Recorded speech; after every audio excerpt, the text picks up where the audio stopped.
بسم الله الرحمن الرحیم. السلام علیکم ورحمت الله وبرکاتو. په دې ویډیو کې زه تاسو ته د مسواک د خوب تعبیر کوم. چې کله مسواک په خوب کې وکتل شي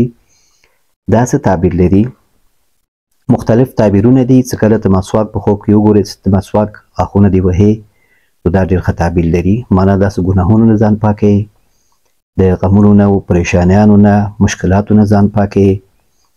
او د حرامو شیانو نه ځان پاکوي، خپل صحت ته توجه کوي، شفا حاصلوي او الله تعالی راضي کوي او د خپل پاکي او صفایي ته خیال ساتي، توجه کوي په خپل نظافت کې. ځکه حدیث شریف کې راځي رسول الله صلی الله علیه وسلم وایي مطهرة للفم، مسواک څه ده؟ پاکونکی ده د خوله، ومرضات للرب او راضي کوونکی ده د الله تعالی. نو د الله تعالی رضایت حاصل کوي، معنا ښه کارونه کوي، اعمال د اصلاح کیږي، تابعداري د سنت ته نصیب کیږي او شفا ته حاصلېږي. ځکه صفایي راځي، پاکي راځي، ګناهونو نه خلاصېږي. او څه کله یو سړی مثلا مسواک استعمالوي نو دا په مقام او چوکۍ باندې هم تعبیرېدلی شي چې یو نوې وظیفه پیدا کوي او رزق پیدا کوي، مال زیاتېږي، په دې باندې هم تعبیر کیږي. او څه کله بیا د مسواک ته استعمالوي خو د مسواک خیرن ده یا خوند خراب ده یا د مسواک ګنده ده نو بیا حرام مال باندې تعبیر کیږي. په دې باندې تعبیر کیږي چې ته داسې کار کوي، آلوده کیږي په ګناهونو کې، په حرام مال کې، د خلکو په حق خوړلو کې. نو په هغه صورت کې بیا ښه تعبیر نه لري. کله ته مسواک وګورې چې چاته یې ورکوې، مسواک راخلي چاته یې ورکوې نو معنا داسې ته هغه ته نصیحت کوي، ته هغه ته داسې خبرې کوي چې هغه کې د الله تعالی رضا ده، داسې خبرې کوي هغه ته چې په هغه کې هغه ته شفا ده، په هغه کې هغه ته تسلي ده او په هغه کې ده ته خیر رسیږي.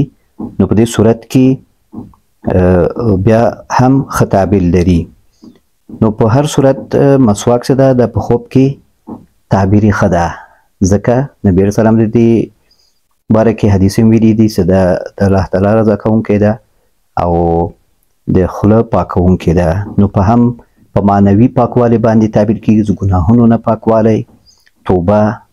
د سنتو تابعداري، او هم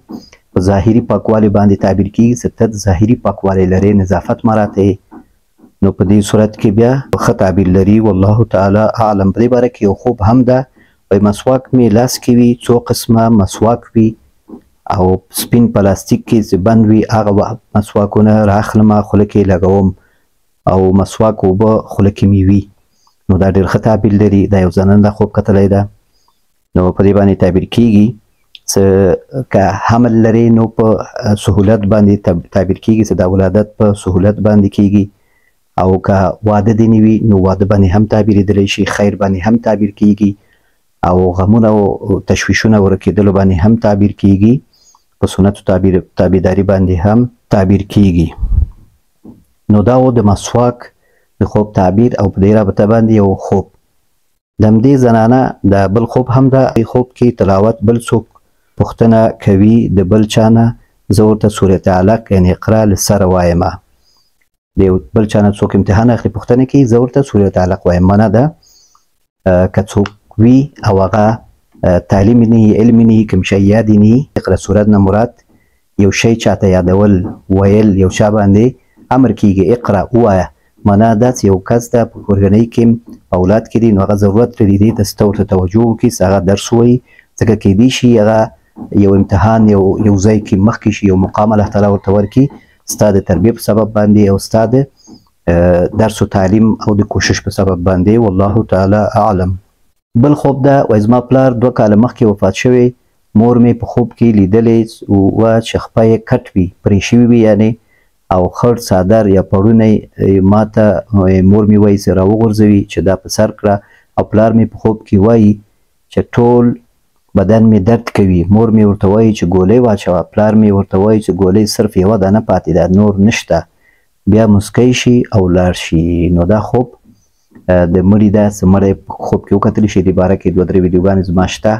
چې مړي په خوب کې کتل دا څه تعبیر لري، څه وخت تعبیر لري، څه وخت خراب تعبیر لري. مسله ده یا په تاسو کې کمی ده په صلې رحمي کې، یعنې صلې رحمي نه کوئ، تاسو د پلار د خپلوانو سره رفت آمد نه کوئ، صلې رحمي کې تاسو سست نو تاسو ته ده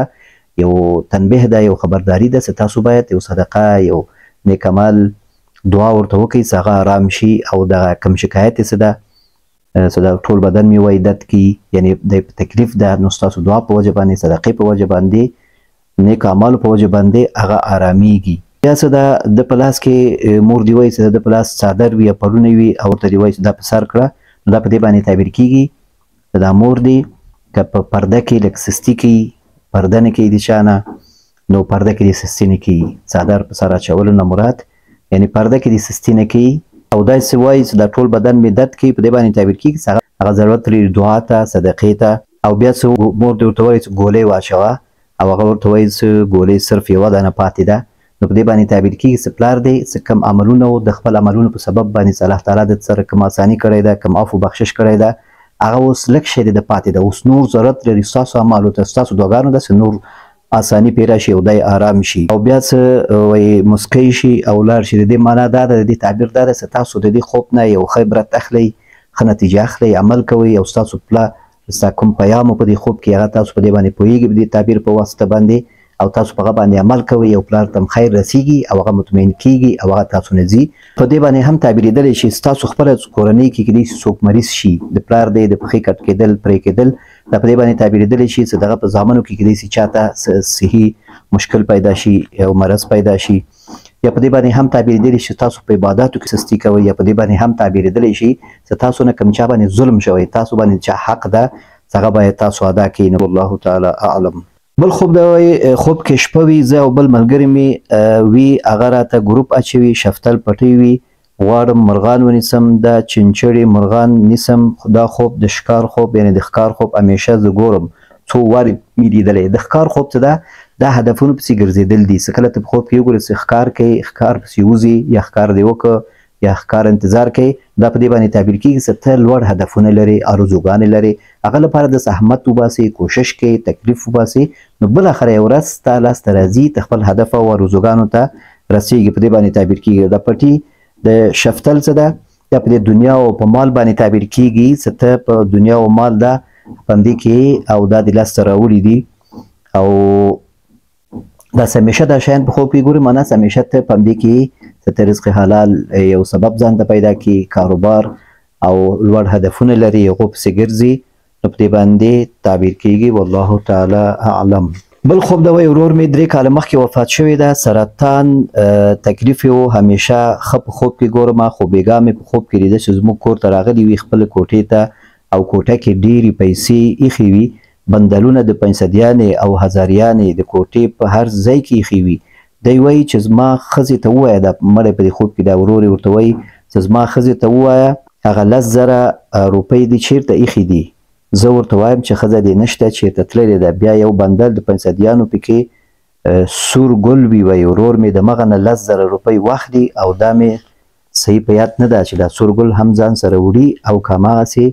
او که هماغه پیسې صرف وړي. نو دا یو مړی وکتل شي چې هغه کور ته راغلی وي او د کور نه چې وړي چې غواړي، نو معنا داسې هغوی ضرورت لري دعا ته، صدقې ته، نیک اعمالو ته ضرورت لري. باید تاسو کوشش وکړئ صدقې ورپسې وکړئ او نیک عملونه وکړئ، دعا ورته وکړئ. 500 نه او هزاریانو بندلونو نه مراد دا ده چې تاسو سره وسه شته،